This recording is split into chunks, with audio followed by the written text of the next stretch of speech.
Hello everyone, my name is Rahul Kumar and welcome to our channel Masters in IT. दोस्तों, आज के इस video में हम बात करने वाले हैं हार्ड डिस्क के बारे में और फाइल सिस्टम्स के बारे में। कोई भी डोमेन अगर आप चूज़ करते हो और उसमें अगर आप आगे बढ़ना चाहते हो, ज़रूरी होता है कि उसके बेसिक्स फंडामेंटल्स को जानना। इसीलिए आज हम अपनी डिजिटल फॉरेंसिक्स की सीरीज़ को आगे बढ़ाते हुए आज हम हमारा लास्ट थ्योरेटिकल वीडियो देखने वाले हैं, जो होगा हार्ड डिस्क और फाइल सिस्टम्स के बारे में। तो आज के इस वीडियो में हम क्या क्या समझने वाले हैं, पहले मैं आपको वो बता देता हूँ, फिर हम स्टार्ट करते हैं इस वीडियो को बिना किसी देरी के। तो आज के इस वीडियो में हम बात करें कि हार्ड ड्राइव के जो कंपोनेंट्स होते हैं वो क्या होते हैं, उसके जो फिज़िकल और जो लॉजिकल कंपोनेंट्स होते हैं वो कौन से होते हैं और क्यों आपको उसको जानना ज़रूरी है अगर आप डिजिटल फॉरेंसिक इन्वेस्टिगेटर बनना चाहते हो, या फिर अगर आप फॉरेंसिक एनालिस्ट या फिर इस तरीके के जॉब्स में या सर्टिफिकेशन में आप कुछ अच्छी परसेंटेज चाहते हो। तो किस तरीके से हम पूरा हार्ड ड्राइव को समझेंगे, कौन कौन से फिजिकल और लॉजिकल कंपोनेंट्स होते हैं, इसके अलावा फाइल सिस्टम क्या होते हैं, अलग अलग ऑपरेटिंग सिस्टम के हिसाब से अलग अलग फाइल सिस्टम बनाए जाते हैं, क्या होते हैं फाइल सिस्टम और क्यों ज़रूरी है फाइल सिस्टम्स को पढ़ना डिजिटल फॉरेंसिक्स में, आज हम इसके बारे में बात करेंगे। वीडियो को एंड तक ज़रूर देखिएगा और अगर आपको मास्टर्स इन आईटी की वीडियोस अच्छी लगती हैं तो प्लीज़ वीडियोज़ को लाइक एंड चैनल को सब्सक्राइब ज़रूर कर लें। तो चलिए स्टार्ट करते हैं इस वीडियो को बिना किसी देरी के।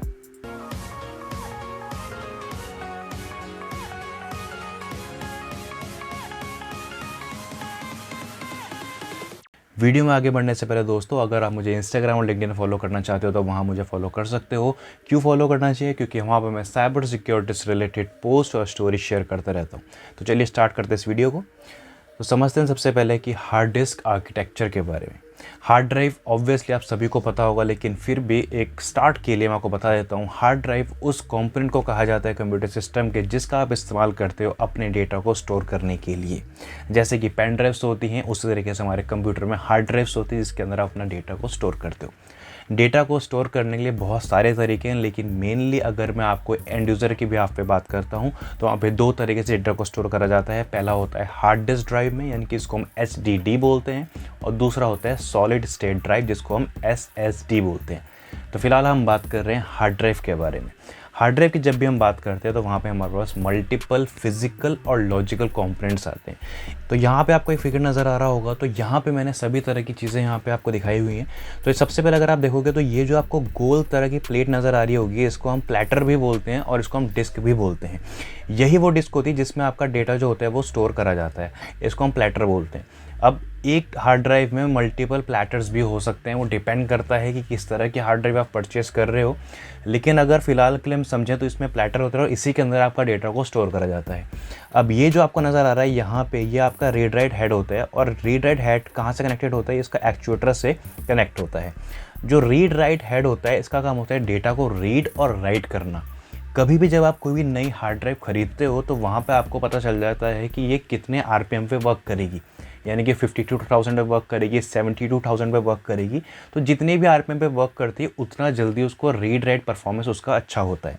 तो रीड राइट परफॉर्मेंस का जो काम होता है और जो रीड राइट कौन करता है, वो करता है इसका रीड राइट हेड, जो यहाँ पे आपको नज़र आ रहा है। उसके नीचे आपको एक्चुएटर का आर्म नज़र आ रहा है, यानी कि उस रीड राइट हेड से जो कनेक्टेड एक आर्म होता है, एक इसको आप समझिए जो रीड राइट हेड है बेसिकली वो आपकी उंगलियां हैं। तो जो आपका रीड राइट हेड है उसको आप समझ सकते हैं कि ये आपकी उंगलियां हैं, और जो आपका एक्चुएटर है वो आपका इसका आर्म आप बोल सकते हो। तो ये आपका रीड राइट हेड हो गया और ये आपका आर्म हो गया है। अब ये एक्चुएटर आर्म जहाँ से कनेक्टेड होता है उसको हम बोलते हैं एक्चुएटर, जो आपको ये फिगर नज़र आ रहा होगा यहाँ पे, राइट।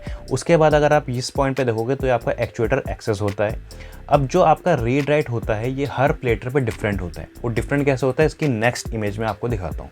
फिलहाल हम ये समझते हैं जो ये आपको नज़र आ रही है स्प्लेंडर मोटर होती है, ये वो मोटर होती है जो कि इस पूरी प्लेट को रन करती है। डिस्क्रिप्शन पे एक वीडियो का लिंक मैं दे रहा हूँ, वहाँ पे आप जाके देख सकते हो कि हार्ड ड्राइव एक्चुअल में काम कैसे करती है। अब यहाँ पे जो होते हैं आपके अलग अलग तरह के ट्रैक्स और सेक्टर्स होते हैं। कहाँ पे होते हैं वो ट्रैक्स और सेक्टर्स? ट्रैक्स और सेक्टर्स होते हैं आपके इस प्लेटर पे। ये जो प्लेटर आपको नज़र हो रहा है यहाँ पे आपको अलग अलग तरह के ट्रैक्स और सेक्टर्स बनाए जाते हैं। ये होते हैं लॉजिकल। अब वो कैसे होते हैं मैं आपको वो समझाता हूँ। अब कोई भी डेटा जब आपका हार्ड ड्राइव पे स्टोर होता है तो यहाँ पे आपके जो फिजिकल प्लेटर होता है उसके ऊपर लॉजिकल जो होते हैं आपके ट्रैक्स और सेक्टर्स को बनाया जाता है। एक प्लेटर पे मल्टीपल आपके ट्रैक्स हो सकते हैं। अब ये ट्रैक्स आप समझ सकते हैं, आपके पास ये पूरा एक बिल्डिंग है। अब इस बिल्डिंग में एक इंसान तो नहीं रहेगा, इसीलिए इस बिल्डिंग में मल्टीपल क्या कर दिए हैं हमने, अपार्टमेंट बना दिए हैं। आप यहाँ पे अलग अलग लोग आ सकते हैं और यहाँ पे अपना रूम जो है वो रेंट पे या फिर परचेस कर सकते हैं। उसी तरीके से यहाँ पे भी एक पूरा प्लेटर है। प्लेटर पे हमने मल्टीपल सेक्टर्स और मल्टीपल ट्रैक्स हमने बना दिए। अभी जो मैं गोल गोल सर्कल यहाँ पे बना रहा हूँ उसको हम बोलते हैं ट्रैक्स, और इसके अंदर जो ये मैं एक यूनिट सेट कर रहा हूँ उसको हम बोलते हैं सेक्टर्स।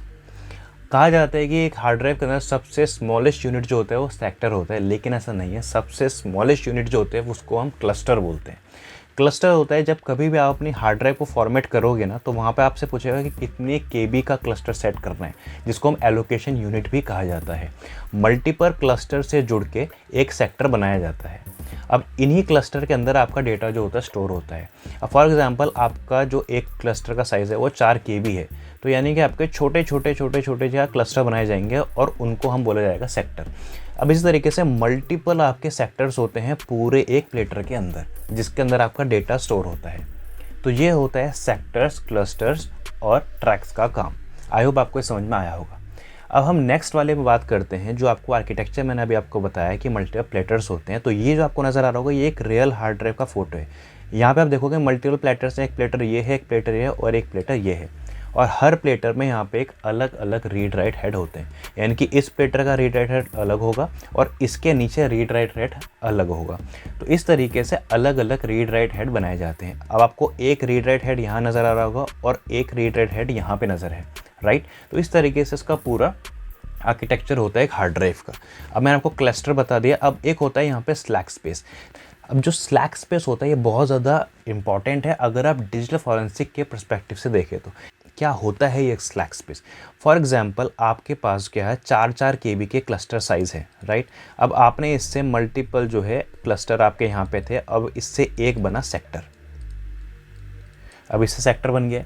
अब मान लीजिए एक यूज़र था, उसने यहाँ पे एक इमेज बनाई थी, उस इमेज का साइज़ था कुछ भी हो सकता है, फॉर एग्जांपल उस इमेज का साइज़ 10 केबी था। अब बाद में क्या करा, उस यूज़र ने इस इमेज को डिलीट कर दिया। डिलीट होने के बाद भी यहाँ पे जो है कुछ स्पेस जो बच जाएगी उसको हम स्लैक स्पेस कहते हैं।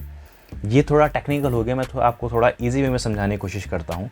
मान लीजिए आपके पास एक वाइट पेपर है, वाइट पेपर के ऊपर आप कुछ नोट्स लिख रहे हो। आपने जो नोट्स लिखते गए और आपने यहाँ तक नोट्स कंप्लीट कर दिए, तो जो रिमेनिंग स्पेस यहाँ पे बच गई इसको हम स्लैक स्पेस बोलते हैं। इसी तरीके से हमारे जो हार्ड ड्राइव होता है उसमें भी स्लैक स्पेस बच जाती है। जब कभी भी कोई भी हमने यहाँ पे एक फ़ाइल रखी थी, अगर हम उसको डिलीट कर दें, मान लीजिए एक फ़ाइल थी उसमें 10 MB का साइज़ था, हमने कुछ फाइल्स डिलीट कर दी, तो अब उसका जो साइज़ रह गया वो 8 MB रह गया है। तो जो 2 MB का साइज़ बच गया है उसको हम स्लैक स्पेस कहा जाता है। डिजिटल फॉरेंसिक्स में स्लैक स्पेस में कई बार जो डेटा आपने डिलीट कर दिया उसका यहाँ पे इन्फॉर्मेशन मिल जाती है, जो टेम्प्रेरी फाइल्स हैं उसकी आपको इन्फॉर्मेशन स्लैक स्पेस में मिल जाती है। तो बहुत ज़्यादा इंपॉर्टेंट है स्लैक स्पेस को समझना। आई होप आपको स्लैक स्पेस समझ में आ गया होगा। अब मैंने यहाँ पे आप लोगों के लिए कुछ नोट्स प्रिपेयर कर रहे हैं, मैं आपको उससे थोड़ा सा और रेफरेंसेस को डिटेल में समझाने की कोशिश करता हूँ। यहाँ पे मैंने आप लोगों के लिए ड्राइव्स और फाइल सिस्टम्स के बारे में डिटेल में नोट्स बना के रखे हुए हैं, जहाँ पे मैंने आपको बताया कि platters, read write head, spindle और एक्चुएटर क्या होता है। मैं आपको बता चुका हूँ प्लेटर्स क्या होते हैं, जो कि जिसमें आपका मेन डेटा स्टोर हो रहा है, वो जो डिस्क आपको नज़र आती है उसको हम प्लेटर्स बोलते हैं। रीड राइट हेड जो कि आपके प्लेटर पर मूव करते रहते हैं डेटा को रीड और राइट करने के लिए। उसके बाद हमारे पास स्पिंडल होती है। स्पिंडल उस मोटर को कहा जाता है जो कि उस प्लेटर को घुमाने का काम करती है। जितना तेज़ वो प्लेटर घूमेगा उतना तेज़ आपका रीड राइट परफॉर्मेंस होगा, इसीलिए कहा जाता है ज़्यादा RPM का जो है डिस्क लेना चाहिए। फॉर एग्जांपल आपके पास 500 RPM का है तो वो कम स्पीड देगा, 1000 RPM को ज़्यादा स्पीड देगा। क्यों? क्योंकि उतना ही तेज़ डेटा को रीड और राइट करने में हेल्प कर रहा है। फिर हमारे पास आता है एक्चुएटर। एक्चुएटर क्या होता है? जो आपका रीड राइट हेड से कनेक्टेड होता है उसका बोलते हैं एक्चुएटर।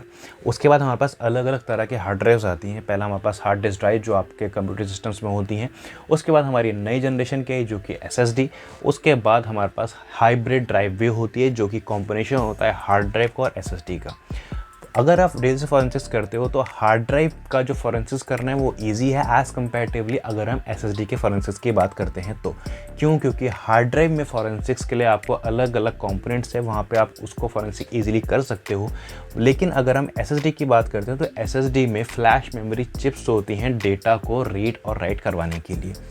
SSD में स्पीड ज़्यादा इसलिए होती है क्योंकि यहाँ पे किसी भी तरह की मोटर्स का, किसी भी तरह की प्लेटर्स का इस्तेमाल नहीं हो रहा है। यहाँ पे आपके चिप्स होती हैं जो कि सारा रीड राइट परफॉर्मेंस का काम संभालती हैं। उसके बाद तो यहाँ पे आपको दिख रहा होगा how hard drive store data. तो मैं आपको ऑलरेडी समझा चुका हूँ कि किस तरीके से हार्ड ड्राइव जो है डेटा को स्टोर करता है। तो अगर आपको ये नोट्स चाहिए तो मेरा जो टेलीग्राम ग्रुप है मैंने वहाँ पे इस नोट्स को शेयर कर दिया है, वहाँ पे जाके आप डाउनलोड कर सकते हो।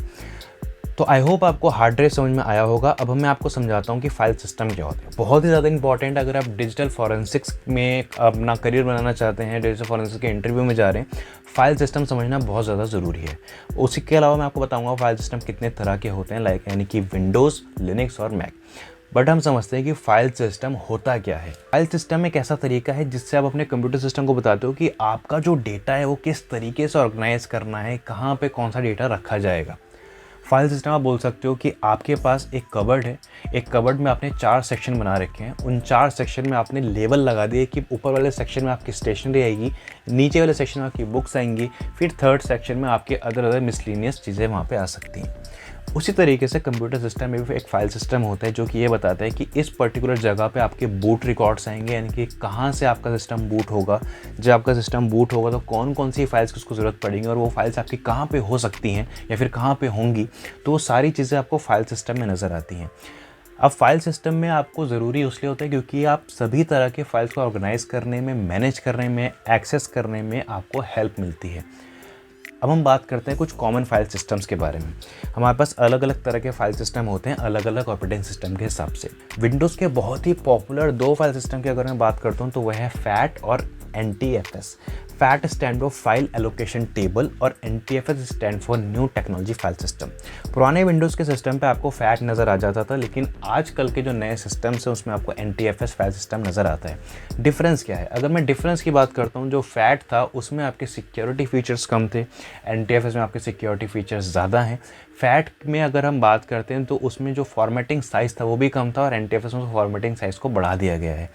तो वहीं पे अगर मैं तो फिलहाल हम इसके डिफरेंसेस के बारे में नहीं जान रहे, हम यहाँ पे जान रहे हैं कि फाइल सिस्टम एक्चुअल में क्या होता है। उसके अलावा अगर मैं आपको मैक की बात करूँ यानी कि एप्पल की, तो एप्पल का भी एक अपना अलग से फाइल सिस्टम भी है और इसका हायरार्किकल फाइल सिस्टम भी है। एप्पल का अपना फाइल यानी कि एप्पल फाइल सिस्टम भी और इसका HFS प्लस भी है।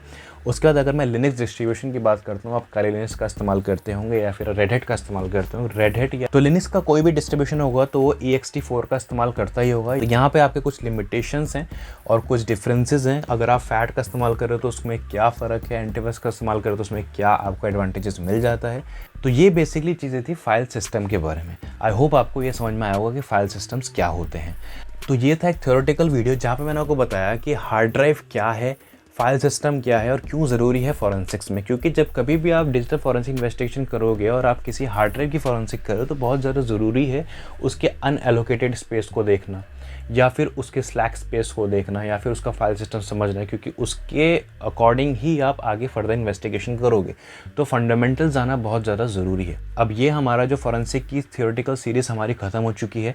इसका जो नेक्स्ट वीडियोज़ आपको देखने के लिए मिलेंगी वो सारा आपका प्रैक्टिकल होगा, यानी कि अब जो वीडियोज़ आपको देखने के लिए मिलेंगी वो सारी प्रैक्टिकल ओरिएंटेड होंगी। सारे में आपको मैं दिखाऊंगा किस तरीके से डिजिटल फॉरेंसिक इन्वेस्टिगेशन करी जाती है, परफॉर्म करी जाती है अलग अलग कॉन्सेप्ट्स के ऊपर। तो अगर आपको उन वीडियोस को देखना है तो चैनल को सब्सक्राइब ज़रूर करें, नोटिफिकेशन बेल ज़रूर प्रेस करें और कमेंट में बताएं प्लीज़ मुझे कि आपको वीडियो कैसी लग रही है। वीडियो को यहाँ तक देखने के लिए बहुत बहुत शुक्रिया। मिलते हैं नेक्स्ट वीडियो में। Till then good bye.